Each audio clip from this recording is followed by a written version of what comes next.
ನಮಸ್ಕಾರ. ಜ್ಞಾನಗಂಗೋತ್ರಿ ಸಂಸ್ಥೆಯ ಇನ್ಕ್ವೆಸ್ಟ್ ಪ್ರಚಲಿತ ಘಟನೆಗಳ ಸರಣಿಗೆ ತಮ್ಮೆಲ್ಲರಿಗೂ ಮತ್ತೊಮ್ಮೆ ಸ್ವಾಗತ. ಸೊ ಇವತ್ತು ನಾವು ಸಂಚಿಕೆ ಸಂಖ್ಯೆ 637 ಡಿಸ್ಕಸ್ ಮಾಡ್ತಾ ಇದ್ದೇವೆ. ದಿನಾಂಕ ಜನವರಿ 31, 2024. ಸೊ ಇವತ್ತಿನ ಅಪ್ಡೇಟ್ಸನ್ನು ಡಿಸ್ಕಸ್ ಮಾಡೋದಕ್ಕಿಂತ ಮುಂಚೆ ನಿನ್ನೆಯ ಪ್ರಶ್ನೆಗಳ ಸರಿ ಉತ್ತರಗಳು ಪ್ರಶ್ನೆ ಸಂಖ್ಯೆ 1ಕ್ಕೆ ಆಪ್ಷನ್ ಬಿ ಮತ್ತು ಪ್ರಶ್ನೆ ಸಂಖ್ಯೆ 2ಕ್ಕೆ ಆಪ್ಷನ್ ಎ ಸರಿ ಉತ್ತರವಾಗಿರುತ್ತೆ. ಹಾಗಿದ್ರೆ ಇವತ್ತಿನ ಮೊದಲನೇ ಪ್ರಶ್ನೆಗೆ ಹೋಗೋಣ. 2024-25 ವರ್ಷಕ್ಕೆ ಯುನೆಸ್ಕೋ ವಿಶ್ವ ಪರಂಪರೆಯ ಪಟ್ಟಿಯಾಗಿ ಗುರುತಿಸಲು ಭಾರತದ ನಾಮನಿರ್ದೇಶನಗೊಂಡಿರ್ತಕ್ಕಂಥ ಪ್ರದೇಶ ಯಾವುದು? So what is India's nominated for recognition as UNESCO world heritage list for the year 2024-25. So 2024-25ನೇ ವರ್ಷಕ್ಕೆ ಸೊ ಯುನೆಸ್ಕೋ ಪಟ್ಟಿಗೆ ಸೇರಿಸಲಿಕ್ಕೆ ನಮ್ಮ ರಾಷ್ಟ್ರದ ವತಿಯಿಂದ ನಾಮನಿರ್ದೇಶನಗೊಂಡಿರ್ತಕ್ಕಂಥ ಪ್ರದೇಶ ಯಾವುದು ಅನ್ನೋದು ನಮ್ಮ ಪ್ರಶ್ನೆ ಆಗಿರುತ್ತೆ. ಸೊ ಈ ಪ್ರಶ್ನೆಗೆ ಸರಿಯಾದ ಉತ್ತರ ಭಾರತದ ಮರಾಠ ಮಿಲಿಟರಿ ಭೂದೃಶ್ಯಗಳು ಅಥವಾ ಮರಾಠ ಮಿಲಿಟರಿ ಲ್ಯಾಂಡ್ಸ್ಕೇಪ್ಸ್ ಅಂತ ಹೇಳ್ತೇವೆ. ಸೊ ಈ ಒಂದು ಲ್ಯಾಂಡ್ಸ್ಕೇಪ್ಸ್ ಏನಿರುತ್ತೆ ಇದು ಮರಾಠರಿಗೆ ಸಂಬಂಧಪಟ್ಟಂತೆ ಮಿಲಿಟರಿ ಕೋಟೆಗಳು ಅಂತ ಕರಿತೇವೆ. ಸೊ ಈ ಕೋಟೆಗಳನ್ನು ಈಗ ಯುನೆಸ್ಕೋ ಪಟ್ಟಿಗೆ ಸೇರಿಸಲಿಕ್ಕೆ 2024-25ನೇ ಸಾಲಿಗೆ ನಾಮಿನೇಟ್ ಮಾಡಿರೋದನ್ನು ನಾವಿಲ್ಲಿ ನೋಡ್ಬೋದಾಗಿರುತ್ತೆ.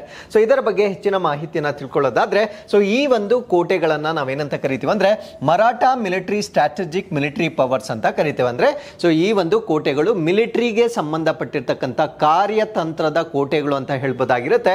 ಸೊ ಇವುಗಳನ್ನ ಡೆವಲಪ್ ಮಾಡಿರ್ತಕ್ಕಂಥ ಸೆಂಚುರಿ ಯಾವುದು ಅಂದ್ರೆ 17th ಸೆಂಚುರಿಯಿಂದ 19th ಸೆಂಚುರಿ ಅಂದ್ರೆ 17ರಿಂದ 19ನೇ ಶತಮಾನದ ಮಧ್ಯದಲ್ಲಿ ಡೆವಲಪ್ ಆಗಿರ್ತಕ್ಕಂಥ ಕೋಟೆಗಳಾಗಿರುತ್ತೆ.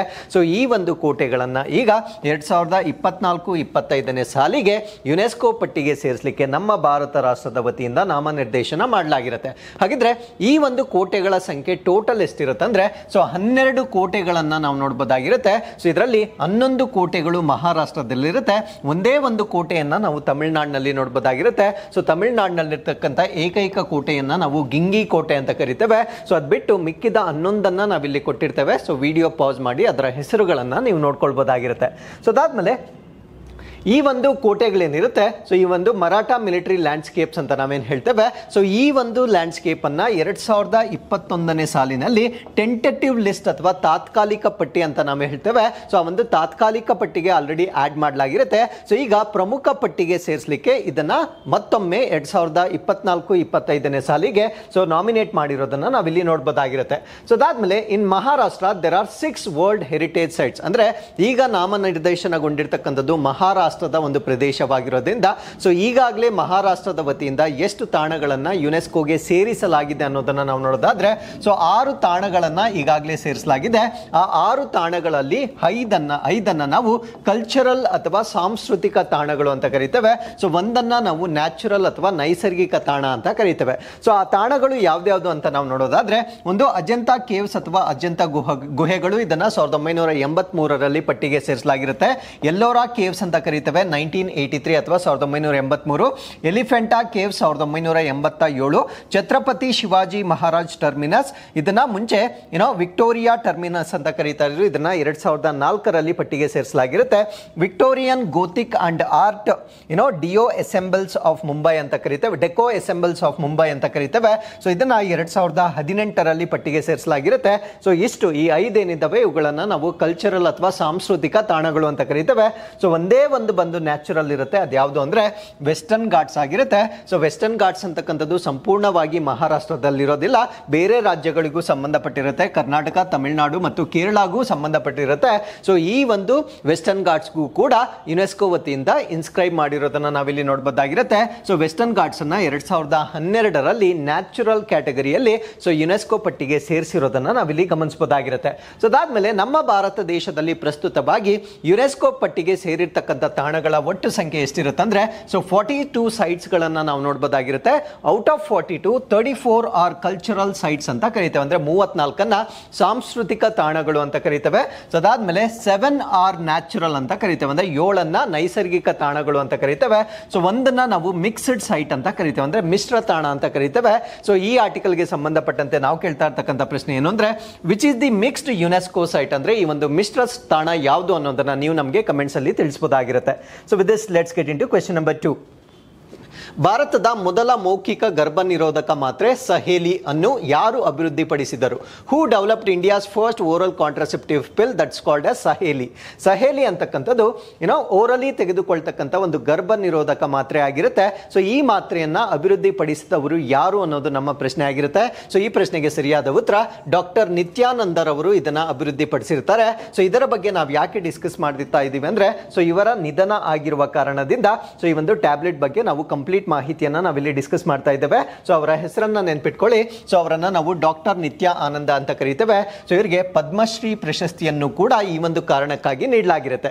ಸೊ ಇವರು ಕೊಟ್ಟಿರ್ತಕ್ಕಂಥ ಕಾಂಟ್ರಿಬ್ಯೂಷನ್ ಏನು ಅಂದ್ರೆ, ಇಂಡಿಯಾಸ್ ಫಸ್ಟ್ ಓರಲ್ ಕಾಂಟ್ರಾಸೆಪ್ಟಿವ್ ಪಿಲ್ ಅನ್ನ ಇವರು ಡೆವಲಪ್ ಮಾಡ್ತಾರೆ. ಅಂದ್ರೆ ಓರಲ್ ಅಂದ್ರೆ ಬಾಯಿಯ ಮುಖಾಂತರ ತೆಗೆದುಕೊಳ್ಳಬಹುದಾಗಿರ್ತಕ್ಕಂಥ ಗರ್ಭ ನಿರೋಧ ಮಾತ್ರೆಯನ್ನ ನಮ್ಮ ಭಾರತ ದೇಶದಲ್ಲಿ ಪ್ರಪ್ರಥಮ ಬಾರಿಗೆ ಇವರು ಡೆವಲಪ್ ಮಾಡ್ತಾರೆ. ಸೊ ಈ ಒಂದು ಮಾತ್ರೆಗೆ ಏನಂತ ನಾಮಕರಣ ಮಾಡ್ತಾರೆ ಅಂದ್ರೆ ಸಹೇಲಿ ಅಂತ ನಾಮಕರಣ ಮಾಡ್ತಾರೆ. So from 1974 to 1984 Anand served as the central drug research institute ಅಂದ್ರೆ CDRI ಅಂತ ನಾವೇನ್ ಹೇಳ್ತೇವೆ, ಸೆಂಟ್ರಲ್ ಡ್ರಗ್ ರಿಸರ್ಚ್ ಇನ್ಸ್ಟಿಟ್ಯೂಟ್ ನ ಡೈರೆಕ್ಟರ್ ಆಗಿ ಇವರು ಸೇವೆಯನ್ನ ಸಲ್ಲಿಸ್ತಾರೆ. ಸೊ ಈ ಒಂದು ಸೇವೆಯನ್ನ ಸಲ್ಲಿಸುವುದರ ಜೊತೆಗೆ ಸಹೇಲಿ ಅಂತಕ್ಕಂಥ ಒಂದು ಟ್ಯಾಬ್ಲೆಟ್ ಅನ್ನ ಕೂಡ ಇವರು ಡಿಸ್ಕವರ್ ಮಾಡ್ತಾರೆ. ಸೊ ಈ ಒಂದು ಡಿಸ್ಕವರಿಗೆ ಒಂದು ಬೇರೆ ನೇಮ್ ಇರುತ್ತೆ. ಸೊ ಆ ನೇಮ್ ಅನ್ನ ನಾವೇನಂತ ಕರಿತೇವೆ ಅಂದ್ರೆ ಸೆಂಟ್ರೋಮ್ಯಾನ್ಸ್ ಡಿಸ್ಕವರಿ ಅಂತ ಕರಿತೇವೆ. So this is nothing but Saheli ಅಂತಕ್ಕಂಥ ಒಂದು ಮಾತ್ರೆಗೆ ಸೆಂಟ್ರೋಕ್ರೋಮ್ಯಾನ್ಸ್ ಡಿಸ್ಕವರಿ ಅಂತ ಕೂಡ ಇದಕ್ಕೆ ಹೇಳಲಾಗುತ್ತೆ. ಸೊ ಅದಾದ್ಮೇಲೆ ಈ ಒಂದು ಟ್ಯಾಬ್ಲೆಟ್ಗೆ ಇರತಕ್ಕಂಥ ವಿಶೇಷತೆ ಏನು ಅಂದ್ರೆ, it is the first and only once weekly ಅಂದ್ರೆ ವಾರಕ್ಕೆ ಒಂದು ಟ್ಯಾಬ್ಲೆಟ್ ಅನ್ನ ಮಾತ್ರ ತೆಗೆದುಕೊಳ್ತಕ್ಕಂಥದ್ದು ಸಾಕಾಗಿರುತ್ತೆ. ಸೊ ಇದು ನಾನ್ ಸ್ಟಿರಾಯ್ಡಲ್ ಆಗಿರುತ್ತೆ, ನಾನ್ ಹಾರ್ಮೋನಲ್ ಆಗಿರುತ್ತೆ. This is very very important. So ಯಾವುದೇ ಹಾರ್ಮೋನ್ಗಳನ್ನ ಹೊಂದದೇ ಇರತಕ್ಕಂಥ ಒಂದು ಟ್ಯಾಬ್ಲೆಟ್ ಆಗಿರುತ್ತೆ. ಸೊ ಅದ್ರ ಜೊತೆಗೆ ಇದು ಓರಲ್ ಕಾಂಟ್ರಾಸೆಪ್ಟಿವ್ ಅಂದ್ರೆ ಬಾಯಿಯ ಮುಖಾಂತರ ತೆಗೆದುಕೊಳ್ತಕ್ಕಂಥ ಏಕೈಕವಾಗಿರ್ತಕ್ಕಂಥ ಟ್ಯಾಬ್ಲೆಟ್ ಅನ್ನ ನಾವು ಇದರಲ್ಲಿ ನೋಡಬಹುದಾಗಿರುತ್ತೆ. ಸೊ ಈ ಒಂದು ಟ್ಯಾಬ್ಲೆಟ್ ಅನ್ನ ಇಂಟ್ರೊಡ್ಯೂಸ್ ಮಾಡಿರ್ತಕ್ಕಂಥವ್ರು ಯಾರು ಅಂದ್ರೆ, ಇನ್ 1986 1986ರಲ್ಲಿ ರಾಜೀವ್ ಗಾಂಧಿ ಅವರು ಇದನ್ನ ಇಂಟ್ರೊಡ್ಯೂಸ್ ಮಾಡ್ತಾರೆ. ಸೊ ಅದಾದ್ಮೇಲೆ ನಮ್ಮ ಭಾರತ ದೇಶದ ನ್ಯಾಷನಲ್ ಫ್ಯಾಮಿಲಿ ಪ್ರೋಗ್ರಾಮ್ ಅಂತ ನಾನು ಹೇಳ್ತೇವೆ. ಸೊ ರಾಷ್ಟ್ರೀಯ ಕುಟುಂಬ ಕಾರ್ಯಕ್ರಮ ಅಂತ ಕರೀತೇವೆ. ಸೊ ಈ ಒಂದು ರಾಷ್ಟ್ರೀಯ ಕುಟುಂಬ ಕಾರ್ಯಕ್ರಮವನ್ನ 2016ರಲ್ಲಿ ಏನ್ ಮಾಡಿರ್ತಾರೆ, ಸೊ ಇದರಲ್ಲಿ ಸಹೇಲಿಯನ್ನ ಈ ಒಂದು ಕಾರ್ಯಕ್ರಮದ ಅಡಿಯಲ್ಲಿ ಸೇರಿಸಲಾಗಿರ್ತಕ್ಕಂಥ ಒಂದು ಟ್ಯಾಬ್ಲೆಟ್ ಆಗಿರುತ್ತೆ. ಸೊ ಈ ಒಂದು ಟ್ಯಾಬ್ಲೆಟ್ ನಮ್ಮ ಭಾರತ ದೇಶದಲ್ಲಿ ಮಾತ್ರ ವಿಶೇಷವಾಗಿರೋದಿಲ್ಲ. It is still the only non hormonal non steroidal contraceptive available world wide. ಅಂದ್ರೆ ಸೊ ಈಗಲೂ ಕೂಡ ಈ ಒಂದು ಮಾತ್ರೆ ಏನಿದೆ ಇದು ವಿಶ್ವದಾದ್ಯಂತ ಲಭ್ಯವಿರತಕ್ಕಂಥ ಏಕೈಕ ಹಾರ್ಮೋನ್ ಅಲ್ಲದ ಸ್ಟಿರಾಯ್ಡ್ ಅಲ್ಲದ ಗರ್ಭ ನಿರೋಧಕ ಮಾತ್ರೆಯಾಗಿ ಇದನ್ನ ಈಗಲೂ ಕೂಡ ಏಕೈಕ ಮಾತ್ರೆಯಾಗಿ ನಾವು ಇದನ್ನ ನೋಡಬಹುದಾಗಿರುತ್ತೆ. ಸೊ ಇದನ್ನ ಅಭಿವೃದ್ಧಿಪಡಿಸಿರ್ತಕ್ಕಂಥವ್ರು ಈಗ ನಿಧನರಾಗಿರ್ತಾರೆ. So central drug research institute ಬಗ್ಗೆ ಸ್ವಲ್ಪ ಮಾಹಿತಿಯನ್ನ ತಿಳ್ಕೊಳ್ಳೋದಾದ್ರೆ, ಇದನ್ನ ಎಸ್ಟಾಬ್ಲಿಷ್ ಮಾಡಿರ್ತಕ್ಕಂಥ ವರ್ಷ 1951. ಸೊ ಇದರ ಲೊಕೇಶನ್ ಎಲ್ಲಿರುತ್ತಂದ್ರೆ ಲಕ್ನೋ ಇಂಡಿಯಾದಲ್ಲಿ ಇರ್ತಕ್ಕಂಥ ಒಂದು ಇನ್ಸ್ಟಿಟ್ಯೂಟ್ ಆಗಿರುತ್ತೆ. With this let's get into question number 3. ಚುನಾಯಿತ ಪ್ರತಿನಿಧಿಗಳಿಗೆ ಪಕ್ಷಾಂತರ ವಿರೋಧಿ ಕಾನೂನಿಗೆ ಸಂಬಂಧಿಸಿದ ಸಾಂವಿಧಾನಿಕ ನಿಬಂಧನೆಗಳನ್ನು ಪರಿಶೀಲಿಸಲು ಸಮಿತಿಯ ಮುಖ್ಯಸ್ಥರಾಗಿ ಯಾರು ನೇಮಕಗೊಂಡಿದ್ದಾರೆ? So who has been appointed as the head of the committee to look into constitutional provisions related to the anti defection law for the elected representative. So ನಾನು ಡಿಸ್ಕಸ್ ಮಾಡ್ತಾ ಇರ್ತಕ್ಕಂಥದ್ದು ಪಕ್ಷಾಂತರ ವಿರೋಧ ಕಾಯ್ದೆ ಅಂತ ನಾವೇನು ಹೇಳ್ತೇವೆ, ಪಕ್ಷಾಂತರ ವಿರೋಧ ಅಥವಾ ಆಂಟಿ ಡಿಫೆಕ್ಷನ್ ಲಾ ಅಂತ ಏನ್ ಹೇಳ್ತೇವೆ. ಸೊ ಇದಕ್ಕೆ ಸಂಬಂಧಪಟ್ಟಂತೆ ಸಾಂವಿಧಾನಿಕ ನಿಬಂಧನೆಗಳು ಅಥವಾ ಕಾನ್ಸ್ಟಿಟ್ಯೂಷನಲ್ ವ್ಯಾಲಿಡಿಟೀಸ್ ಏನಿದ್ದಾವೆ, ಸೊ ಇದು ಬಹಳ ಇತ್ತೀಚೆಗೆ ತುಂಬಾ ದುರ್ಬಳಕೆ ಆಗ್ತಾ ಇರುವ ಕಾರಣದಿಂದ ಸೊ ಇದರ ಬಗ್ಗೆ ವರದಿಯನ್ನ ಕೊಡ್ಲಿಕ್ಕೆ ಒಂದು ಸಮಿತಿಯನ್ನ ನೇಮಕ ಮಾಡಿರ್ತಾರೆ. ಆ ಒಂದು ಸಮಿತಿಯ ಮುಖ್ಯಸ್ಥರು ಯಾರು ಅನ್ನೋದು ನಮ್ಮ ಪ್ರಶ್ನೆ ಆಗಿರುತ್ತೆ. ಈ ಪ್ರಶ್ನೆಗೆ ಸರಿಯಾದ ಉತ್ತರ ರಾಹುಲ್ ನಾರ್ವೇಕರ್ ಈ ಒಂದು ಸಮಿತಿಯ ಮುಖ್ಯಸ್ಥರಾಗಿರ್ತಾರೆ. ಸೊ ಈ ಒಂದು ಆರ್ಟಿಕಲ್ ಅಲ್ಲಿ ನಾವು ಸ್ಕೆಡ್ಯೂಲ್ 10 ಅಲ್ಲಿ ಬರ್ತಕ್ಕಂಥ ಆಂಟಿ ಡಿಫೆಕ್ಷನ್ ಲಾ ಬಗ್ಗೆ ಡಿಸ್ಕಸ್ ಮಾಡೋಣ. So committee to look into 10th schedule of the constitution ಅಂದ್ರೆ ನಮ್ಮ ಸಂವಿಧಾನದ 10ನೇ ಸ್ಕೆಡ್ಯೂಲ್ ಅನ್ನ ಪರಿಶೀಲನೆ ಮಾಡಲಿಕ್ಕೆ ಸೊ ಒಂದು ಸಮಿತಿಯನ್ನ ಸ್ಥಾಪನೆ ಮಾಡಿರ್ತಾರೆ. ಫಸ್ಟ್ ನಾನು ಸಮಿತಿಯ ಬಗ್ಗೆ ಒಂದೇ ಪಾಯಿಂಟ್ ನಿಮಗೆ ಗೊತ್ತಿರಬೇಕಾಗಿರುತ್ತೆ, ಅದರ ಹೆಡ್ ಯಾರು ಅಂತ ಗೊತ್ತಿರಬೇಕಾಗಿರುತ್ತೆ. ಸೊ ಅದ್ರ ಜೊತೆಗೆ 10th ಸ್ಕೆಡ್ಯೂಲ್ ಬಗ್ಗೆ ಬೇಸಿಕ್ ಇನ್ಫಾರ್ಮೇಶನ್ ಅನ್ನ ನಾನು ಇಲ್ಲಿ ಡಿಸ್ಕಸ್ ಮಾಡ್ತೇನೆ. ಸೊ ಈ ಒಂದು 10th ಸ್ಕೆಡ್ಯೂಲ್ ಏನಿರುತ್ತೆ ಇದನ್ನ 52nd ಕಾನ್ಸ್ಟಿಟ್ಯೂಷನಲ್ ಅಮೆಂಡ್ಮೆಂಟ್ ಆಕ್ಟ್ ಅಂದ್ರೆ 52ನೇ ಸಾಂವಿಧಾನಿಕ ತಿದ್ದುಪಡಿ ಕಾಯ್ದೆಯ ಮುಖಾಂತರ ಇದನ್ನ ಸೇರಿಸಲಾಗಿರುತ್ತೆ. ಸೊ ಯಾವ ವರ್ಷದಲ್ಲಿ ಅಂದ್ರೆ 1985 ಅಥವಾ 1985ರಲ್ಲಿ ಸೊ ಇದನ್ನ ನಾವು ಆಂಟಿ ಡಿಫೆಕ್ಷನ್ ಡಿಫೆಕ್ಷನ್ ಲಾ ಅಥವಾ ಪಕ್ಷಾಂತರ ನಿಷೇಧ ಕಾಯ್ದೆ ಅಂತ ಕರೀತೇವೆ.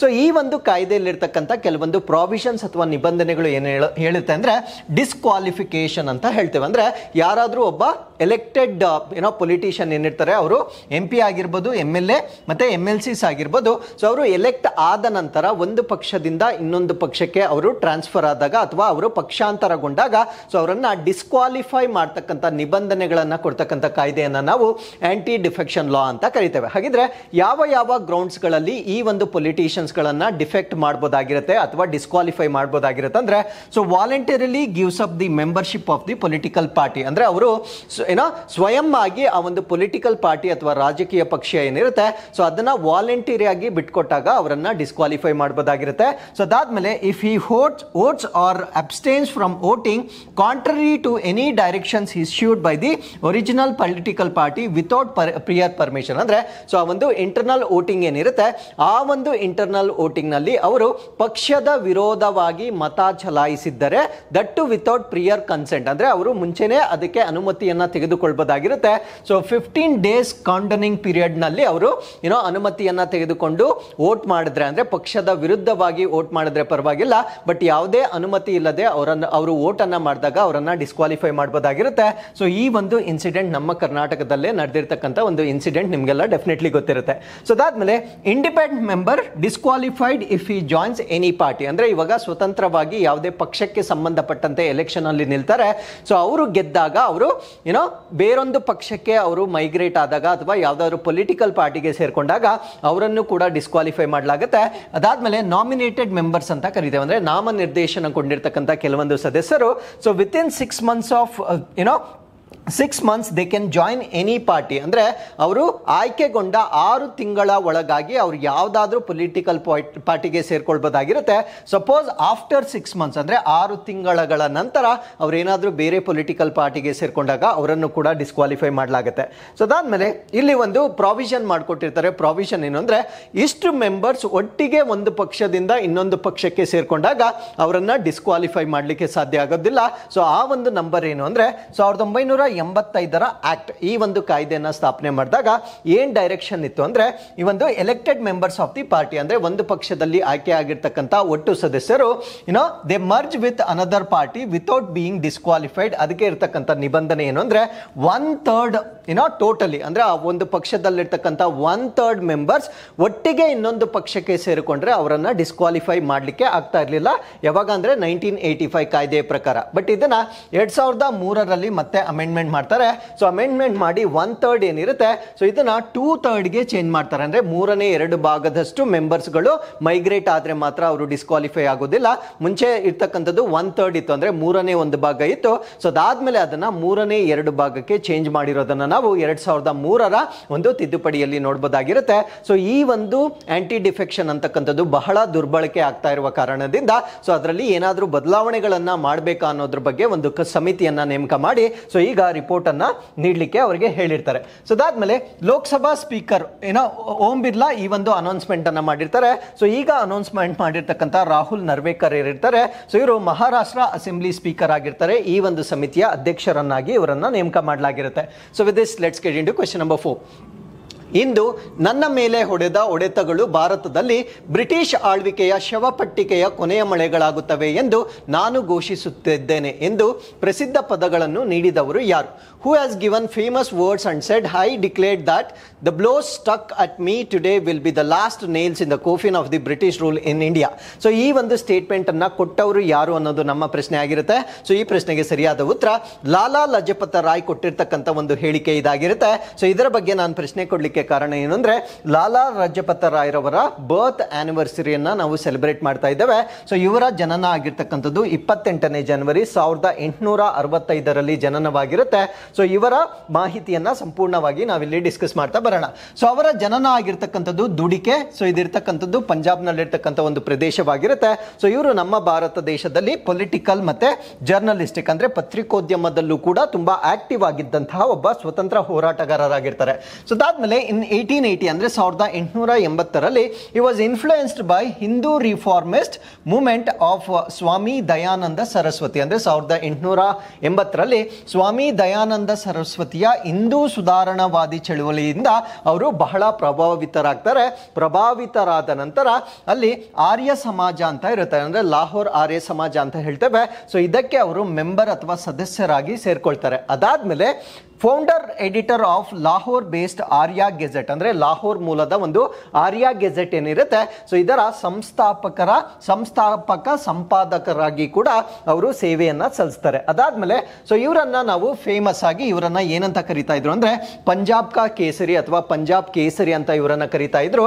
ಸೊ ಅದಾದ್ಮೇಲೆ ಇವರು ಲಾಲ್ ಬಾಲ್ ಪಾಲ್ ಅಂತ ನಾವೇನ್ ಹೇಳ್ತೇವೆ, ಟ್ರೈಮ್ ವಿರೇಟ್ ಅಥವಾ ತ್ರಿಮೂರ್ತಿಗಳು ಅಂತ ಹೇಳ್ತೇವೆ. ಸೊ ಅವರಲ್ಲಿ ಇವರು ಕೂಡ ಒಬ್ಬರಾಗಿರ್ತಾರೆ. ಸೊ ಬಾಲ್ ಗಂಗಾಧರ್ ತಿಲಕ್ ಮತ್ತೆ ಬಿಪಿನ್ ಚಂದ್ರ ಪಾಲ್ ಮತ್ತೆ ಲಾಲಾ ಲಜಪತ ರಾಯ್ ಇವರ ಮೂವರನ್ನ ಸೇರಿಸಿ ನಾವು ಲಾಲ್ ಪಾಲ್ ಅಂತ ಕರೀತಕ್ಕಂಥದ್ದು ಒಂದು ರೂಢಿ ಆಗಿರುತ್ತೆ. ಸೊ ಅದಾದ್ಮೇಲೆ he was deported to Mandalay without trial in May 1907. ಅಂದ್ರೆ ಮ್ಯಾಂಡಲೆ ಈಗಿನ ಮ್ಯಾನ್ಮಾರ್ ಅಂತ ನಾವೇನ್ ಹೇಳ್ತೇವೆ, ಅಲ್ಲಿರ್ತಕ್ಕಂಥ ಒಂದು ಜೈಲನ್ನ ನಾವು ಮ್ಯಾಂಡಲೆ ಅಂತ ಕರಿತೇವೆ. ಸೊ ಯಾವುದೇ ರೀತಿಯ ಒಂದು ತನಿಖೆಯನ್ನ ಮಾಡದೆ ಅವರನ್ನ 1907ರಲ್ಲಿ ಆ ಜೈಲಿಗೆ ಕಳಿಸಲಾಗುತ್ತೆ. ಸೊ ಅದಾದ್ಮೇಲೆ ಬಿಡುಗಡೆ ಕೂಡ ಮಾಡ್ತಾರೆ.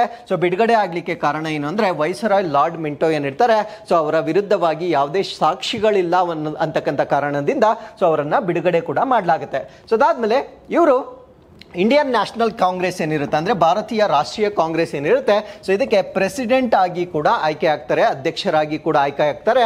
ಸೊ ಯಾವ ಸೆಷನ್ ಅಲ್ಲಿ ಅವರು ಅಧ್ಯಕ್ಷರಾಗಿ ಆಯ್ಕೆ ಆಗ್ತಾರೆ ಅಂದ್ರೆ ಕಲ್ಕತ್ತಾ ಸ್ಪೆಷಲ್ ಸೆಷನ್ ಆಫ್ 1920, ಅಂದರೆ 1920ರಲ್ಲಿ ನಡೆದಿರ್ತಕ್ಕಂಥ ಕಲ್ಕತ್ತಾ ವಿಶೇಷ ಅಧಿವೇಶನದಲ್ಲಿ ಭಾರತೀಯ ರಾಷ್ಟ್ರೀಯ ಕಾಂಗ್ರೆಸ್ನ ಅಧ್ಯಕ್ಷರಾಗಿ ಕೂಡ ಆಯ್ಕೆ ಆಗ್ತಾರೆ. ಸೊ ಇನ್ 1921 ಅಂದರೆ 1921ರಲ್ಲಿ ಈ founded servants of the people society, ಅಂದರೆ 1921ರಲ್ಲಿ ಅವರು ಸರ್ವೆಂಟ್ಸ್ ಆಫ್ ದಿ ಸೊಸೈಟಿ ಅಂತಕ್ಕಂಥ ಒಂದು ಸೊಸೈಟಿಯನ್ನ ಕೂಡ ಸ್ಥಾಪನೆ ಮಾಡ್ತಾರೆ. ಸೊ ಈ ಒಂದು ಸೊಸೈಟಿ ಅಂತಕ್ಕಂಥದ್ದು ನಾನ್ ಪ್ರಾಫಿಟ್ ವೆಲ್ಫೇರ್ ಆರ್ಗನೈಸೇಷನ್ ಅಥವಾ ಲಾಭೋದ್ದೇಶವಿಲ್ಲದ ಒಂದು ಸಂಸ್ಥೆಯನ್ನ ಕೂಡ ಇವರು ಪ್ರಾರಂಭ ಮಾಡ್ತಾರೆ. ಸೊ ಅದಾದ್ಮೇಲೆ ಇವರು ಒಂದು ನಾನ್ ವೈಲೆಂಟ್ ಮಾರ್ಚ್ ಅನ್ನ ಮಾಡ್ತಾರೆ. ಅಂದ್ರೆ ನಾನ್ ವೈಲೆಂಟ್ ಅಂದ್ರೆ ಸೊ ಯಾವುದೇ ಒಂದು ಅಹಿಂಸಾತ್ಮಕವಾಗಿರ್ತಕ್ಕಂಥ ಒಂದು ಮೆರವಣಿಗೆಯನ್ನ ಕೂಡ ಮಾಡ್ತಾರೆ. ಸೊ ಯಾವುದರ ವಿರುದ್ಧ ಅಂದ್ರೆ ಒಂದು ಸೈಮನ್ ಕಮಿಷನ್ ಅಂತ ಒಂದು ಮಾಡ್ತಾರೆ, ಅಂದ್ರೆ ಸೈಮನ್ ಆಯೋಗವನ್ನ ಕ್ರಿಯೇಟ್ ಮಾಡ್ತಾರೆ. ಸೊ ಆ ಒಂದು ಸೈಮನ್ ಆಯೋಗವನ್ನ ಕ್ರಿಯೇಟ್ ಮಾಡಿರ್ತಕ್ಕಂಥ ಒಂದು ಆಯೋಗದ ವಿರುದ್ಧವಾಗಿ ಇವರು ಅಹಿಂಸಾತ್ಮಕವಾಗಿ ಒಂದು ಪ್ರತಿಭಟನೆಯನ್ನ ಕೂಡ ಮಾಡ್ತಾರೆ. ಆ ಸೈಮನ್ ಕಮಿಷನ್ ಅನ್ನ ಯಾರ ನೇತೃತ್ವದಲ್ಲಿ ಡೆವಲಪ್ ಮಾಡಿರ್ತಾರೆ ಅಂದ್ರೆ ಸರ್ ಜಾನ್ ಸೈಮನ್ ಅಂತ ನಾವೇನ್ ಹೇಳ್ತೇವೆ. ಸೊ ಅವರ ಒಂದು ನೇತೃತ್ವದಲ್ಲಿ ಅಥವಾ ಅವರನ್ನ ಹೆಡ್ ಆಗಿ ಮಾಡುವುದರ ಮುಖಾಂತರ ಒಂದು ಸೈಮನ್ ಕಮಿಷನ್ ಅಂತ ಮಾಡಿರ್ತಾರೆ. ಅದರಲ್ಲಿ ಇಂಡಿಯನ್ಸ್ ರಿಪ್ರೆಸೆಂಟೇಷನ್ ಬಹಳ ಕಡಿಮೆ ಇರೋದ್ರಿಂದ ಸೊ ಅದರ ವಿರುದ್ಧವಾಗಿ ಇವರು ಪ್ರತಿಭಟನೆಯನ್ನ ಮಾಡ್ತಾರೆ. ಸೊ ಆ ಒಂದು ಪ್ರತಿಭಟನೆಯನ್ನ ಮಾಡುವಾಗ ಒಂದು ಫೇಮಸ್ ಸ್ಲೋಗನ್ ಅನ್ನ ಯೂಸ್ ಮಾಡ್ತಾರೆ. ಆ ಸ್ಲೋಗನ್ ಅನ್ನ ನಾವು ಸೈಮನ್ ಗೋ ಬ್ಯಾಕ್ ಅಂತ ಕರಿತೇವೆ. ಸೊ ಈ ಒಂದು ಪ್ರೊಟೆಸ್ಟ್ ಅನ್ನ ಮಾಡುವಾಗ ಅವರ ಮೇಲೆ ಲಾಠಿ ಚಾರ್ಜ್ ಅನ್ನ ಮಾಡಲಾಗುತ್ತೆ ಅಥವಾ ಸಿವಿಯರ್ಲಿ ಅವರು ಇಂಜುರಿಗೆ ಒಳಗಾಗ್ತಾರೆ. ಸೊ ಅದಾದ್ಮೇಲೆ ಈ ಒಂದು ಇಂಜುರಿಯ ಸಮಯದಲ್ಲಿ ಅವರು ಒಂದು ಫೇಮಸ್ ಆಗಿರ್ತಕ್ಕಂಥ ಒಂದು ಸ್ಟೇಟ್ಮೆಂಟ್ ಅಂತ ಕೊಡ್ತಾರೆ. ಅವರು ಅಲ್ಲಿರ್ತಕ್ಕಂಥ ಜನರನ್ನ ಅಡ್ರೆಸ್ ಮಾಡುವಾಗ ಒಂದು ಫೇಮಸ್ ಆಗಿರ್ತಕ್ಕಂಥ ಸ್ಟೇಟ್ಮೆಂಟ್ ಅನ್ನ ಕೊಡ್ತಾರೆ. ಸೊ ಏನ್ ಹೇಳ್ತಾರೆ ಅಂದ್ರೆ I declare that the blow struck at me today will be the last nails in the coffin of the British rule in India. ಅಂದ್ರೆ ಅವರ ಮೇಲೆ ಬಿದ್ದಿರ್ತಕ್ಕಂಥ ಎಲ್ಲ ಹೊಡೆತಗಳೇನಿರ್ತವೆ ಸೊ ಭಾರತದಲ್ಲಿ ಬ್ರಿಟಿಷ್ ಆಳ್ವಿಕೆಯ ಶವಪೆಟ್ಟಿಗೆಯ ಕೊನೆಯ ಮೊಳೆಗಳು ಅಂತ ಈ ಒಂದು ಹೇಳಿಕೆಯನ್ನ ಕೊಡ್ತಾರೆ. ಇದು ಬಹಳ ಎಕ್ಸಾಮ್ಸ್ ಅಲ್ಲಿ ರಿಪೀಟ್ ಆಗಿರ್ತಕ್ಕಂಥ ಒಂದು ಕ್ವೆಶನ್ ಆಗಿರುತ್ತೆ. ಸೊ ಅದಾದ್ಮೇಲೆ ಆ ಒಂದು ಹೊಡೆತಗಳೇನಿರುತ್ತೆ ಅದರಿಂದ ಅವರು ಫುಲ್ ಆಗಿ ರಿಕವರ್ ಆಗ್ಲಿಕ್ಕೆ ಸಾಧ್ಯವಾಗೋದಿಲ್ಲ. ಸೊ ಅದಾದ್ಮೇಲೆ ನವೆಂಬರ್ 17, 1928ರಲ್ಲಿ ಅವರು ವಿಧಿವಶರಾಗೋದನ್ನ ನಾವು ನೋಡಬಹುದಾಗಿರುತ್ತೆ. ಸೊ ಇವರ ಒಂದು ಜನ್ಮ ವಾರ್ಷಿಕೋತ್ಸವನ್ನ ನಾವು ಇವಾಗ ಆಚರಣೆ ಮಾಡ್ತಾ ಇದ್ದೇವೆ. So with this let's get into question number 5. ಯಾವ ಸಂಸ್ಥೆಯು ಗಣರಾಜ್ಯೋತ್ಸವದ ಪೆರೇಡ್ 2024ರಲ್ಲಿ ಸಂಸ್ಕೃತಿ ಸಚಿವಾಲಯದ ಅದರ ಶಬ್ದ ಚಿತ್ರಕ್ಕಾಗಿ ಪ್ರಥಮ ಬಹುಮಾನವನ್ನು ಪಡೆದುಕೊಂಡಿದೆ?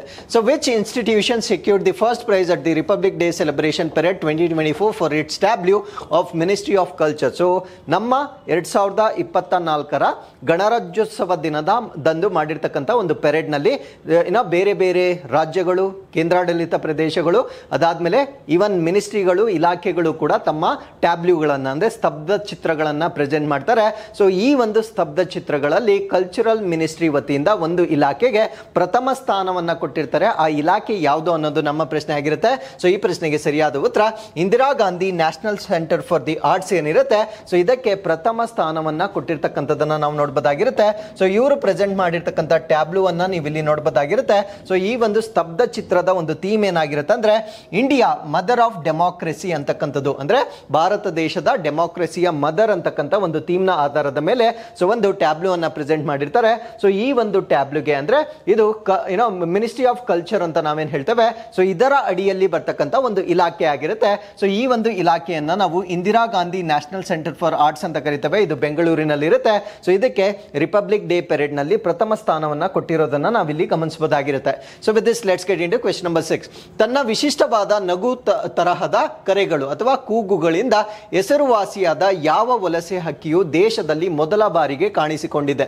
So which migratory bird known for it's unique laughter like calls has been sighted for the first time in the country? So ನಮ್ಮ ಭಾರತ ದೇಶದಲ್ಲಿ ಸೊ ನಗುವ ರೀತಿಯಲ್ಲಿ ಕೂಗ್ತಕ್ಕಂಥ ಒಂದು ಪಕ್ಷಿ ಪ್ರಪ್ರಥಮ ಬಾರಿಗೆ ನಮ್ಮ ಭಾರತ ದೇಶದಲ್ಲಿ ಸ್ಪಾಟ್ ಆಗಿರುತ್ತೆ. ಸೊ ಆ ಪಕ್ಷಿ ಯಾವುದು ಅನ್ನೋದು ನಮ್ಮ ಪ್ರಶ್ನೆ ಆಗಿರುತ್ತೆ. ಈ ಪ್ರಶ್ನೆಗೆ ಸರಿಯಾದ ಉತ್ತರ ನಗುವ ಗುಲ್ ಅಥವಾ ಲಾಫಿಂಗ್ ಗಲ್ ಅಂತ ನಾವೇನ್ ಕರಿತೇವೆ. ಸೊ ಈ ಪಕ್ಷಿ ನಮ್ಮ ಭಾರತ ದೇಶದಲ್ಲಿ ಇತಿಹಾಸದಲ್ಲಿಯೇ ಮೊಟ್ಟ ಮೊದಲ ಬಾರಿಗೆ ಸ್ಪಾಟ್ ಆಗಿರುತ್ತೆ. ಸೊ ಯಾವ ರಾಜ್ಯದಲ್ಲಿ ಇದು ಸ್ಪಾಟ್ ಆಗಿರುತ್ತೆ ಅಂದ್ರೆ ನಮ್ಮ ನೆರೆಯ ರಾಜ್ಯವಾಗಿರ್ತಕ್ಕಂಥ ಕೇರಳದ ಕಾಸರಗೋಡು. ಸೊ ಈ ಭಾಗದಲ್ಲಿ ಏನ್ ಬರುತ್ತೆ, ಸೊ ಇಲ್ಲಿ ನಮ್ಮ ಕರ್ನಾಟಕ ಇರುತ್ತೆ. ಕರ್ನಾಟಕಕ್ಕೆ ತುಂಬಾ ಬಾರ್ಡರ್ ಅನ್ನ ಶೇರ್ ಮಾಡ್ಕೊಳ್ತಕ್ಕಂಥ ಒಂದು ಪ್ರದೇಶ ಕಾಸರಗೋಡ್ ಅಂತ ನಾವೇನ್ ಹೇಳ್ತೇವೆ.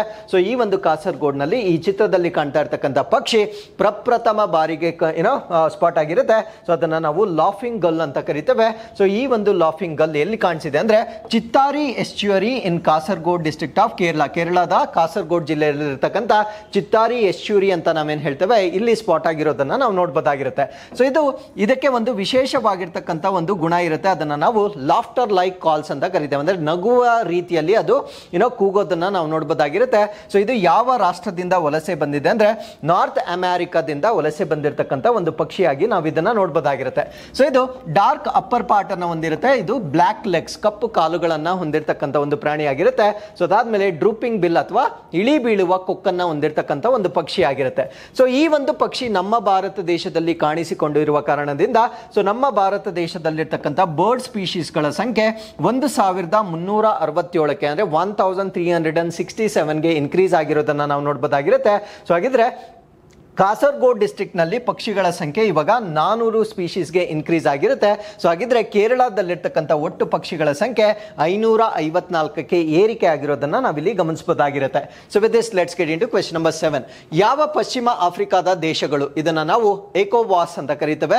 ಸೊ ಎಕೋವಾಸ್ ಅಂದ್ರೆ ಪಶ್ಚಿಮ ಆಫ್ರಿಕಾ ರಾಷ್ಟ್ರಗಳ ಆರ್ಥಿಕ ಸಮುದಾಯ ಅಂತ ಕರಿತೇವೆ. ಸೊ ಇದರಿಂದ ತಕ್ಷಣ ಹಿಂತೆಗೆದುಕೊಳ್ಳುವಿಕೆಯನ್ನು ಘೋಷಿಸಿದವೆ. So which West African countries have announce their immediate withdrawal from the ECOWAS economic community of West African states ಅಂತ ಕರೀತೇವೆ. ಸೊ ECOWAS ಅಂತಕ್ಕಂಥದ್ದು ವೆಸ್ಟ್ ಆಫ್ರಿಕಾದಲ್ಲಿರ್ತಕ್ಕಂಥ ರಾಷ್ಟ್ರಗಳ ಒಂದು ಒಕ್ಕೂಟವಾಗಿರುತ್ತೆ. ಸೊ ಈ ಒಂದು ಒಕ್ಕೂಟಗಳಿಂದ ಹೊರ ಹೋಗ್ತಾ ಇರ್ತಕ್ಕಂಥ ರಾಷ್ಟ್ರಗಳು ಯಾವುದು ಅನ್ನೋದು ನಮ್ಮ ಪ್ರಶ್ನೆ ಆಗಿರುತ್ತೆ. ಸೊ ಈ ಪ್ರಶ್ನೆಗೆ ಸರಿಯಾದ ಉತ್ತರ ಬರ್ಕಿನಾ ಫಾಸೋ, ಮಾಲಿ ಮತ್ತೆ ನೈಗರ್ ಅಂತ ನಾವೇನ್ ಹೇಳ್ತೇವೆ. ಈ ಮೂರು ರಾಷ್ಟ್ರಗಳು ECOWAS ನಿಂದ ಆ ಒಂದು ಮೆಂಬರ್ಶಿಪ್ ನಿಂದ ಹೊರಗಡೆ ಹೋಗ್ಲಿಕ್ಕೆ ಅನೌನ್ಸ್ ಮಾಡಿರ್ತಕ್ಕಂಥ ರಾಷ್ಟ್ರಗಳಾಗಿರ್ತವೆ. ಸೊ ಈ ಒಂದು ಗ್ರೂಪ್ ಅನ್ನ ನಾವೇನಂತ ಕರಿತೇವೆ ಅಂದ್ರೆ Economic Community of West African States ಅಂತ ಕರಿತೇವೆ. ಸೊ ಇನ್ ಶಾರ್ಟ್ ಇದನ್ನ ನಾವು ECOWAS ಅಂತ ಕರಿತೇವೆ. ಸೊ ಈ ಒಂದು ECOWAS ನಲ್ಲಿ 15 ಮೆಂಬರ್ ಸ್ಟೇಟ್ಸ್ ಗಳನ್ನ ನಾವು ನೋಡಬಹುದಾಗಿರುತ್ತೆ. ಅಂದ್ರೆ 15 ರಾಷ್ಟ್ರಗಳನ್ನ ನಾವು ನೋಡಬಹುದಾಗಿತ್ತು. ಸೊ 15 ರಾಷ್ಟ್ರಗಳು ಯಾವ್ದಾವ್ದಂದ್ರೆ ಸೊ ಈ ದ್ವೀಪ ರಾಷ್ಟ್ರವಾಗಿರ್ತಕ್ಕಂಥ ಕೇಪ್ ವರ್ಡೆ ಆಗಿದೆ, ಸೆನೆಗಲ್, ಗ್ಯಾಂಬಿಯಾ ಮತ್ತೆ ಗಿನಿಯಾ ಬಿಸು ಅಂತ ಕರಿತೇವೆ, ಸಿಯಾರಾ ಲಿಯೋನ್ ಅಂತ ಕರಿತೇವೆ, ಲಿಬೇರಿಯಾ ಅಂತ ಕರಿತೇವೆ, ಗಿನಿಯಾ, ಐವರಿ ಕೋಸ್ಟಾ, ಗಾನಾ, ಟೋಗೋ, ಬೆನಿನ್, ನೈಜೀರಿಯಾ, ಅದಾದ್ಮೇಲೆ ನೈಜರ್, ಮಾಲಿ, ಬರ್ಕಿನಾ ಫಾಸೋ ಅಂತ ಕರಿತೇವೆ. ಸೊ ಈಗ ಈ ಗುಂಪಿನಿಂದ ಮಾಲಿ ಆಗಿರ್ಬೋದು, ನೈಜರ್ ಆಗಿರ್ಬೋದು ಮತ್ತು ಬರ್ಕಿನಾ ಫಾಸೋ ಆಗಿರ್ಬೋದು, ಸೊ ಈ ಮೂರು ರಾಷ್ಟ್ರಗಳು ಈ ಗ್ರೂಪ್ ಇಂದ ಎಕ್ಸಿಟ್ ಆಗ್ತಾ ಇದ್ದಾವೆ ಅಂತಕ್ಕಂಥ ಒಂದು ಅನೌನ್ಸ್ಮೆಂಟ್ ಅನ್ನ ಮಾಡಿರ್ತವೆ. ಬಟ್ ಇದಕ್ಕಿಂತ ಮುಂಚೆ ಈ ಅಸೋಸಿಯೇಷನ್ ಏನಿರುತ್ತೆ, ಸೊ ಈ ಅಸೋಸಿಯೇಷನ್ 4 ರಾಷ್ಟ್ರಗಳನ್ನ ಸಸ್ಪೆಂಡ್ ಮಾಡಿರುತ್ತೆ. ಆ 4 ರಾಷ್ಟ್ರಗಳು ಯಾವ್ದ್ಯಾವ್ದು ಅಂದ್ರೆ ಈಗ ಹೊರಗಡೆ ಹೋಗ್ತಾ ಇರ್ತಕ್ಕಂಥ ಮಾಲಿ, ನೈಗರ್ ಮತ್ತೆ ಬರ್ಕಿನಾ ಫಾಸೋ, ಅದ್ರ ಜೊತೆಗೆ ಗಿನಿಯನ್ನ ಸಸ್ಪೆಂಡ್ ಮಾಡಿರ್ತಾರೆ. ಅಂದ್ರೆ ಅವರು ಸಸ್ಪೆಂಡ್ ಮಾಡೋದರ ಜೊತೆಗೆ ಇವರೇ ಅವರು ಸಸ್ಪೆಂಡ್ ಮಾಡೋದರ ಬದಲಾಗಿ ತಾವೇ ಹೊರಗಡೆ ಹೋಗ್ತಕ್ಕಂಥ ಒಂದು ಅನೌನ್ಸ್ಮೆಂಟ್ ಅನ್ನ ಮಾಡಿರೋದನ್ನ ನಾವಿಲ್ಲಿ ನೋಡಬಹುದಾಗಿರುತ್ತೆ. ಸೊ ಮಿಲಿಟರಿ ರಿಜಿಮ್ಸ್, ಅಲ್ಲಿ ಮಿಲಿಟರಿ ಅಧಿಕಾರವನ್ನ ನಾವಿಲ್ಲಿ ನೋಡಬಹುದಾಗಿರುತ್ತೆ. ಸಂಪೂರ್ಣವಾಗಿ ಅಸ್ತವ್ಯಸ್ತಗೊಂಡಿರ್ತಕ್ಕಂಥ ರಾಷ್ಟ್ರಗಳಾಗಿರ್ತವೆ. ಆ ರಾಷ್ಟ್ರಗಳು ಬರ್ಕಿನಾ ಫಾಸೋ, ಮಾಲಿ ಮತ್ತೆ ನೈಗರ್ ಅಂತ ನಾವೇನು ಹೇಳ್ತೇವೆ. ಸೊ ಈ ಮೂರು ರಾಷ್ಟ್ರಗಳು ಈಕೋವ್ಯಾಸ್ ಇಂದ ಹೊರಗಡೆ ಹೋಗ್ತಕ್ಕಂಥ ಒಂದು ನಿರ್ಧಾರವನ್ನ ತಿಳಿಸಿರ್ತವೆ. ಸೊ ಸ್ಟ್ರಗ್ಲಿಂಗ್ ವಿತ್ ಜಿಹಾದಿಸ್ಟ್ ವೈಲೆನ್ಸ್, ಅಲ್ಲಿ ಜಿಹಾದಿಸ್ಟ್ ಹಿಂಸಾಚಾರವನ್ನ ನಾವು ಹೆಚ್ಚಾಗಿ ನೋಡಬಹುದಾಗಿರುತ್ತೆ. ಸೊ ಅದ್ರ ಜೊತೆಗೆ ಪಾವರ್ಟಿ ಮತ್ತೆ ಬಡತನ ಕೂಡ ಜಾಸ್ತಿ ಆಗಿರುತ್ತೆ. ಸೊ ಈ ರಾಷ್ಟ್ರಗಳು ಈಕೋವ್ಯಾಸ್ ನೊಂದಿಗೆ ತಮ್ಮ ಬ್ಯಾಡ್ ರಿಲೇಷನ್ಸ್ ಅನ್ನ ಮೇಂಟೈನ್ ಮಾಡ್ತಾ ಇರ್ತಕ್ಕಂಥ ರಾಷ್ಟ್ರಗಳಾಗಿರ್ತವೆ. So all three were suspended from ಈಕೋವ್ಯಾಸ್. As I told you before, ಈ ಮೂರು ರಾಷ್ಟ್ರಗಳನ್ನ ಆಲ್ರೆಡಿ ಅಮಾನತು ಮಾಡಿರ್ತಕ್ಕಂಥ ರಾಷ್ಟ್ರಗಳ ಪಟ್ಟಿಯಲ್ಲಿ ನಾವು ನೋಡಬಹುದಾಗಿರುತ್ತೆ. ಸೊ ಅದ್ರ ಜೊತೆಗೆ ಅವುಗಳ ಮೇಲೆ ಹೆವಿ ಸ್ಯಾಂಕ್ಷನ್ಸ್ ಅನ್ನ ಕೂಡ ಏರಿರ್ತಾರೆ. ಹೆವಿ ಸ್ಯಾಂಕ್ಷನ್ಸ್ ಅಂದ್ರೆ ಸೊ ಈ ಒಂದು ಟ್ರೇಡ್ ನಲ್ಲಿ ಯಾವುದೇ ರೀತಿಯ ಕೋಆಪರೇಷನ್ ಮಾಡದೇ ಇರುವ ಹಾಗೆ ಸ್ಯಾಂಕ್ಷನ್ಸ್ ಅನ್ನ ಏರಿರೋದನ್ನ ಕೂಡ ನೋಡಬಹುದಾಗಿರುತ್ತೆ. ಸೊ ಅದಾದ್ಮೇಲೆ ಈಕೋವ್ಯಾಸ್ ಬಗ್ಗೆ ನಾವು ಹೆಚ್ಚಿನ ಮಾಹಿತಿನ ತಿಳ್ಕೊಳ್ಳೋದಾದ್ರೆ regional political and economic union ಅಂತ ಕರಿತೇವೆ. ಅಂದ್ರೆ ಆ ಒಂದು ಪ್ರದೇಶದಲ್ಲಿರ್ತಕ್ಕಂಥ ಪ್ರಾದೇಶಿಕ ರಾಜಕೀಯ ಮತ್ತು ಆರ್ಥಿಕ ಒಕ್ಕೂಟ ಅಂತ ಕರಿತೇವೆ. ಸೊ 15 ಕಂಟ್ರೀಸ್ ಗಳನ್ನ ನಾವು ಇದರಲ್ಲಿ ನೋಡಬಹುದಾಗಿರುತ್ತೆ. ಸೊ ಈಗ 15 ಅಲ್ಲಿ 3 ರಾಷ್ಟ್ರಗಳು ಇದರಿಂದ ಹೊರಗಡೆ ಬಂದಿರೋದನ್ನ ನೋಡಬಹುದಾಗಿರುತ್ತೆ. ಸೊ ಇದು ಟೋಟಲ್ ಏರಿಯಾವನ್ನ ತೆಗೆದುಕೊಂಡಾಗ 51 ಲ್ಯಾಕ್ ಚೇಂಜ್ ಕಿಲೋಮೀಟರ್ ಸ್ಕ್ವೇರ್ ಇರ್ತಕ್ಕಂಥ ಒಂದು ಒಕ್ಕೂಟದ ಒಟ್ಟು ಪ್ರದೇಶವಾಗಿರುತ್ತೆ. ಸೊ 424 ಮಿಲಿಯನ್ ಅಷ್ಟು ಪಾಪ್ಯುಲೇಷನ್ ಅನ್ನ ಹೊಂದಿರತಕ್ಕಂಥ ಒಂದು ಗ್ರೂಪ್ ಆಗಿರುತ್ತೆ. ಸೊ ಇದರ ಗೋಲ್ ಅಥವಾ ಗುರಿ ಏನು ಅಂದ್ರೆ ಕಲೆಕ್ಟಿವ್ ಸೆಲ್ಫ್ ಸಫಿಷಿಯನ್ಸಿ ಅಂತ ಕರೀತೇವೆ. ಅಂದ್ರೆ ಎಲ್ಲ ರಾಷ್ಟ್ರಗಳು ಸಾಮೂಹಿಕವಾಗಿ ಸ್ವಾವಲಂಬನೆಯನ್ನ ಸಾಧಿಸಬೇಕು ಅಂತಕ್ಕಂಥ ಒಂದು ಕಾರಣದಿಂದ ಈ ಗ್ರೂಪ್ ಅನ್ನ ಕ್ರಿಯೇಟ್ ಮಾಡಿರ್ತಾರೆ. ಬಟ್ ಈ ಒಂದು ಗ್ರೂಪ್ ನಿಂದ ರಾಷ್ಟ್ರಗಳು ಎಕ್ಸಿಟ್ ಆಗ್ತಾ ಇರೋದನ್ನ ನಾವಿಲ್ಲಿ ಪ್ರಮುಖವಾಗಿ ಗಮನಿಸಬಹುದಾಗಿರುತ್ತೆ. ಸೊ ಅದಾದ್ಮೇಲೆ Additionally, ECOWAS aims to raise living standards and promote economic development. ಅಂದ್ರೆ ಅಲ್ಲಿರ್ತಕ್ಕಂಥ ಜನರ ಗುಣಮಟ್ಟವನ್ನ ಅಥವಾ ಜೀವನ ಮಟ್ಟವನ್ನ ಇಂಪ್ರೂವ್ ಮಾಡ್ತಕ್ಕಂಥದ್ದು, ಆರ್ಥಿಕ ಬೆಳವಣಿಗೆಯನ್ನ ಮಾಡ್ತಕ್ಕಂಥದ್ದು ಇದರ ಉದ್ದೇಶವಾಗಿತ್ತು. ಸೊ ಈ ಒಂದು ಗ್ರೂಪ್ ಅನ್ನ ಎಸ್ಟಾಬ್ಲಿಷ್ ಮಾಡಿರ್ತಕ್ಕಂಥದ್ದು 1975 ಅಥವಾ 1975ರಲ್ಲಿ ಎಸ್ಟಾಬ್ಲಿಷ್ ಮಾಡಿರ್ತಾರೆ. ಸೊ ಈ ಒಂದು ಟ್ರೀಟಿಯನ್ನ ಟ್ರೀಟಿ ಆಫ್ ಲಾಗೋಸ್ ಅಂತ ಕರೀತೇವೆ. ಸೊ ಲಾಗೋಸ್ ನ ಮುಖಾಂತರ ಈಕೋವ್ಯಾಸ್ ಅನ್ನ 1975ರಲ್ಲಿ ಎಸ್ಟಾಬ್ಲಿಷ್ ಮಾಡಲಾಗಿರುತ್ತೆ. So with this let's get into question number 8. So ಇತ್ತೀಚೆಗೆ UAPA ಕಾನೂನು ಬಾಹಿರ ಚಟುವಟಿಕೆಗಳ ತಡೆ ಕಾಯ್ದೆಯಲ್ಲಿ ಕಾನೂನು ಬಾಹಿರ ಸಂಘ ಎಂದು ಯಾವ ಸಂಘಟನೆಯ ಮೇಲೆ ನಿಷೇಧವನ್ನು ಸರ್ಕಾರ ಇನ್ನೂ 5 ವರ್ಷಗಳಿಗೆ ವಿಸ್ತರಿಸಿದೆ.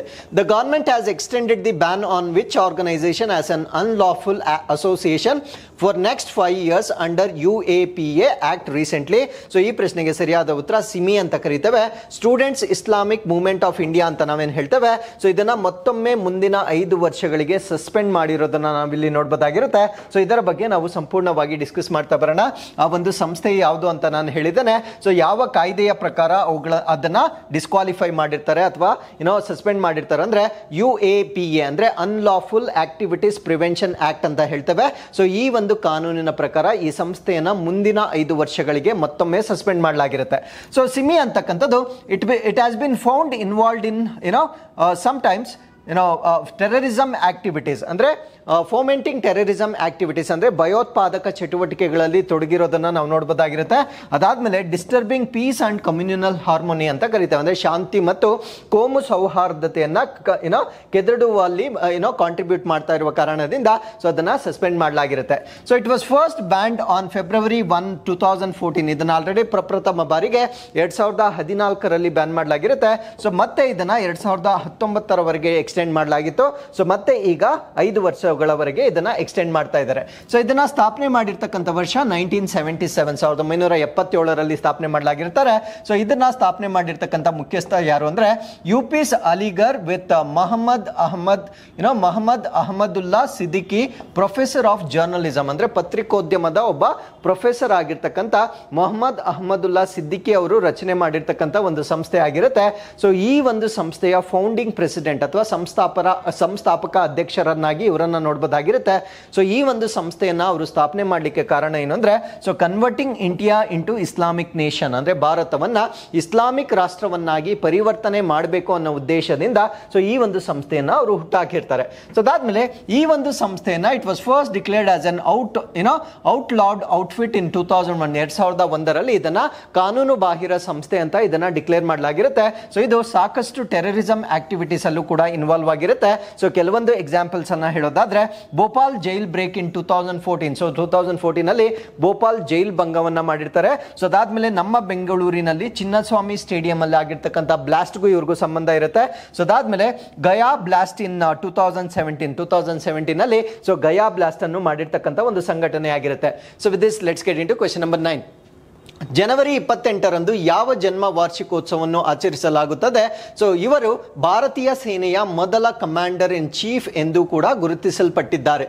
So whose birth anniversary is celebrated on January 28, who is recognized as the first commander in chief of the Indian army.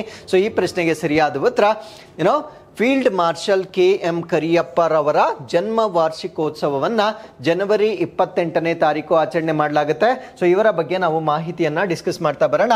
So ಇವರ birth anniversary of field marshal M Cariappa, she was the first commander in chief of the Indian army. ಅಂದ್ರೆ ನಮ್ಮ ಭಾರತೀಯ ಸೇನೆಯ ಮೊಟ್ಟ ಮೊದಲ commander in chief ಆಗಿ ಇವರನ್ನ ನಾವು ನೋಡಬಹುದಾಗಿರುತ್ತೆ. ಸೊ ಇವರ ಜನ್ಮ ವಾರ್ಷಿಕೋತ್ಸವನ್ನ ಪ್ರತಿ ವರ್ಷ ಜನವರಿ 28ನೇ ತಾರೀಕು ಆಚರಣೆ ಮಾಡಲಾಗುತ್ತೆ. ಸೊ ಇವರು ಯಾಕೆ ನಮ್ಮ ದೇಶಕ್ಕೆ ಪ್ರಮುಖರಾಗ್ತಾರೆ ಅಂದ್ರೆ he was instrumental in the transition of the Indian military from colonial to independent India. ಅಂದ್ರೆ ವಸಾಹತುಶಾಹಿಗಳು ಅಥವಾ ಬ್ರಿಟಿಷರಿಂದ ಈ ಮಿಲಿಟರಿ ಏನಿರುತ್ತೆ ಸೊ ಅದನ್ನ ಸ್ವತಂತ್ರ ಭಾರತಕ್ಕೆ ವರ್ಗಾವಣೆ ಮಾಡುವುದರಲ್ಲಿ ಇವರ ಪ್ರಮುಖವಾಗಿರ್ತಕ್ಕಂಥ ಕಾಂಟ್ರಿಬ್ಯೂಷನ್ ಅನ್ನ ನಾವು ನೋಡಬಹುದಾಗಿರುತ್ತೆ. ಸೊ ಇವರ ಬಗ್ಗೆ ನಾವು ಮಾಹಿತಿಯನ್ನ ತಿಳ್ಕೊಳ್ಳೋದಾದ್ರೆ he was born in the year 1899, 1899ರಲ್ಲಿ ಇವರ ಜನನವಾಗುತ್ತೆ. ಸೊ ಎಲ್ಲಿ ಇವರ ಜನನವಾಗುತ್ತೆ ಅಂದ್ರೆ ಶನಿವಾರ ಸಂತೆ ಅಂತ ಕರೀತೇವೆ. ಸೊ ಇದು ಕೂರ್ಗ್ ಪ್ರಾವಿನ್ಸ್ ಅಲ್ಲಿ ಬರ್ತಾ ಇತ್ತು, ಈಗ ಇದು ಕೊಡಗುದಲ್ಲಿರ್ತಕ್ಕಂಥ ಒಂದು ಪ್ರದೇಶವಾಗಿರುತ್ತೆ. ಸೊ ಈ spent is life in most of his life ಇವರು ಮಿಲಿಟರಿಯಲ್ಲಿ ಅಂದ್ರೆ 3 ದಶಕಗಳ ಕಾಲ ಅವರು ಮಿಲಿಟರಿಯಲ್ಲಿ ಸ್ಪೆಂಡ್ ಮಾಡಿರೋದನ್ನ ನೋಡಬಹುದಾಗಿರುತ್ತೆ. ಸೊ ಇವರು joining the British Indian army. So ಆ ಕಾಲದಲ್ಲಿ ಅವರು ಬ್ರಿಟಿಷ್ ಇಂಡಿಯನ್ ಆರ್ಮಿಗೆ ಜಾಯ್ನ್ ಆಗಿರ್ತಾರೆ ಆಫ್ಟರ್ ವರ್ಲ್ಡ್ ವಾರ್ 1 ಅಂದ್ರೆ ವಿಶ್ವ ಸಮರ 1ರ ನಂತರ.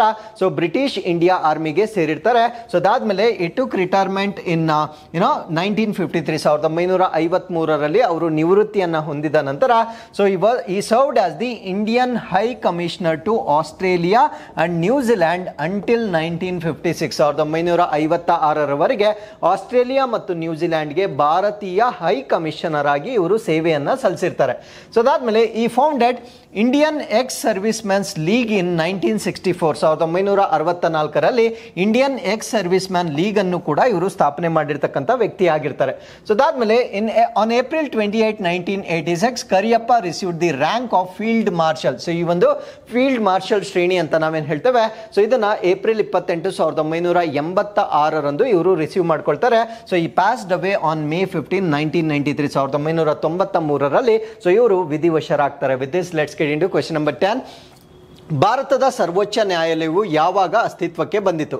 So when did the Supreme Court of India came into existence? ಈ ಪ್ರಶ್ನೆಗೆ ಸರಿಯಾದ ಉತ್ತರ ಜನವರಿ 26, 1950. ಸೊ ಇದರ ಬಗ್ಗೆ ನಾವು ಯಾಕೆ ಡಿಸ್ಕಸ್ ಮಾಡ್ತಾ ಇದ್ದೀವಿ ಅಂದ್ರೆ so diamond jubilee celebration of the Supreme Court of India. So Bharat ದೇಶದ ಸರ್ವೋಚ್ಚ ನ್ಯಾಯಾಲಯದ ವಜ್ರ ಮಹೋತ್ಸವವನ್ನ ಈಗ ಆಚರಣೆ ಮಾಡಲಾಗ್ತಾ ಇದೆ. ಸೊ ಇದರ ಬಗ್ಗೆ ಬೇಸಿಕ್ ಇನ್ಫಾರ್ಮೇಶನ್ ಅನ್ನ ತಿಳ್ಕೊಳ್ಳೋದಾದ್ರೆ ಸೊ ಇದು ಕಾರ್ಯರೂಪಕ್ಕೆ ಬಂದಿರತಕ್ಕಂಥದ್ದು ಜನವರಿ 26, 1950ರಂದು when the Constitution of India came into force. ಅಂದ್ರೆ ನಮ್ಮ ಭಾರತ ದೇಶದ ಸಂವಿಧಾನ ಅಸ್ತಿತ್ವಕ್ಕೆ ಬಂದಿರತಕ್ಕಂಥ ದಿನಾಂಕದಂದೇ ಈ ಒಂದು ಸುಪ್ರೀಂ ಕೋರ್ಟ್ ಅಂತಕ್ಕಂಥದ್ದು ಅಸ್ತಿತ್ವಕ್ಕೆ ಬರುತ್ತೆ.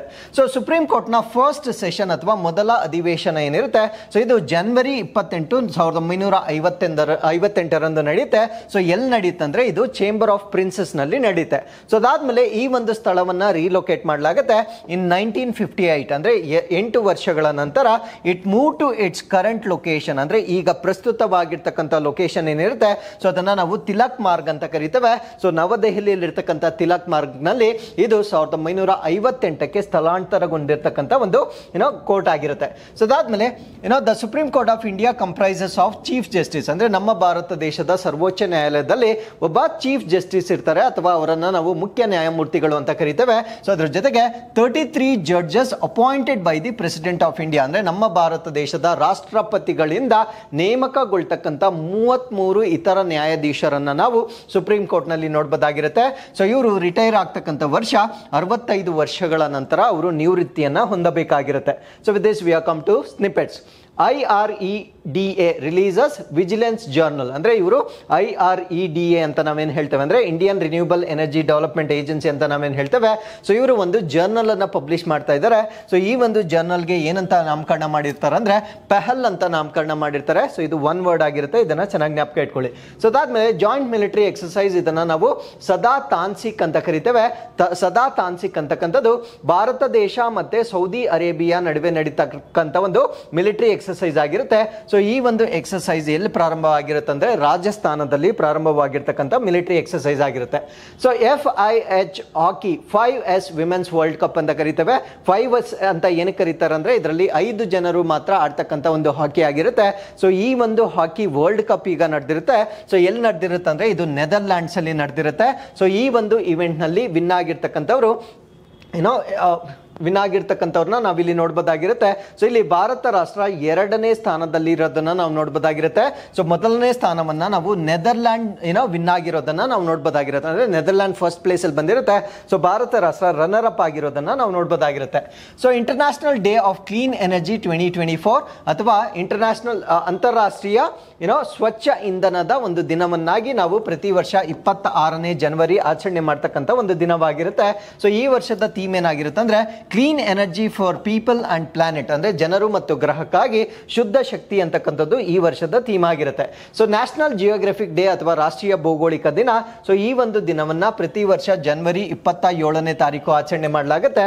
ಸೊ ಇದರ ಉದ್ದೇಶ ಏನು ಅಂದ್ರೆ ನಮ್ಮ ಒಂದು ಭೂಮಿಯನ್ನ ಕಾಪಾಡ್ತಕ್ಕಂಥ ಒಂದು ಜ್ಞಾನವನ್ನ ಹೆಚ್ಚಿಸ್ತಕ್ಕಂಥ ಒಂದು ದಿನವಾಗಿರುತ್ತೆ. So international day of commemoration in memory of the victims of holocaust day ಅಥವಾ ಹತ್ಯಾಕಾಂಡದ ಬಲಿಪಶುಗಳ ನೆನಪಿಗಾಗಿ ಅಂತಾರಾಷ್ಟ್ರೀಯ ಸ್ಮರಣಾರ್ಥಕ ದಿನ. ಸೊ ಈ ಒಂದು ದಿನವನ್ನ ನಾವು 27ನೇ ಜನವರಿ ಆಚರಣೆ ಮಾಡ್ತೇವೆ. ಸೊ ಈ ಒಂದು ದಿನಾಂಕದ ಒಂದು ವಿಶೇಷತೆ ಏನು ಅಂದ್ರೆ 6 million Jewish people victims and millions of other victims of Nazism during world war 2 ಅಂದ್ರೆ ವಿಶ್ವ ಸಮರ 2ರ ಸಮಯದಲ್ಲಿ ಯಹೂದಿಗಳು ಅಂತ ನಾವೇನು ಹೇಳ್ತೇವೆ 6 ಮಿಲಿಯನ್ ಯಹೂದಿಗಳನ್ನ ಹತ್ಯೆ ಮಾಡಿರ್ತಕ್ಕಂಥ ಒಂದು ದಿನವಾಗಿರುತ್ತೆ. ಸೊ ಅದರ ಸ್ಮರಣಾರ್ಥಕವಾಗಿ ಮಾಡ್ತಕ್ಕಂಥ ಒಂದು ದಿನವನ್ನ ನಾವು ಹಾಲೋಕಾಸ್ಟ್ ಡೇ ಅಂತ ಕರೀತೇವೆ. So with this we have come to today's quiz. So ಮೊದಲನೇ ಪ್ರಶ್ನೆ, ಮಕ್ಕಳಿಗಾಗಿ RTS ಮಲೇರಿಯಾ ಲಸಿಕೆಯನ್ನು ತನ್ನ ವಾಡಿಕೆಯ ರಾಷ್ಟ್ರೀಯ ಪ್ರತಿರಕ್ಷಣಾ ಸೇವೆಯಲ್ಲಿ ಪ್ರಾರಂಭಿಸಿದ ವಿಶ್ವದ ಮೊದಲ ದೇಶ ಯಾವುದು? ಆಪ್ಷನ್ಸ್ ನೈಜೀರಿಯಾ, ಕೆನ್ಯಾ, ಕ್ಯಾಮರೂನ್ ಮತ್ತೆ ಜಿಬೋಟಿ ನಿಮ್ಮ ಆಪ್ಷನ್ಸ್ ಆಗಿರುತ್ತೆ. ಸೊ ಎರಡನೇ ಪ್ರಶ್ನೆ, ರಿಯೂನಿಯನ್ ಒಂದು ದ್ವೀಪ, ಅದು ಯಾವ ದೇಶಕ್ಕೆ ಸೇರಿದೆ? ಆಸ್ಟ್ರಿಯಾ, ಸ್ಪೇನ್, ಫ್ರಾನ್ಸ್ ಮತ್ತು ಇಟಲಿ ನಿಮ್ಮ ಆಯ್ಕೆಗಳಾಗಿರುತ್ತೆ. ಸೊ ಇಲ್ಲಿಗೆ ಇವತ್ತಿನ ಎಲ್ಲ ಪ್ರಚಲಿತ ಘಟನೆಗಳು ಕಂಪ್ಲೀಟ್ ಆಗಿರುತ್ತೆ. ಮತ್ತೊಮ್ಮೆ ನಾಳಿನ ಅಪ್ಡೇಟ್ಸ್ನೊಂದಿಗೆ ನಾನು ನಿಮ್ಮನ್ನ ಭೇಟಿ ಆಗ್ತೇನೆ. So, alivargu keep reading, take care of yourselves and thank you very much for watching this.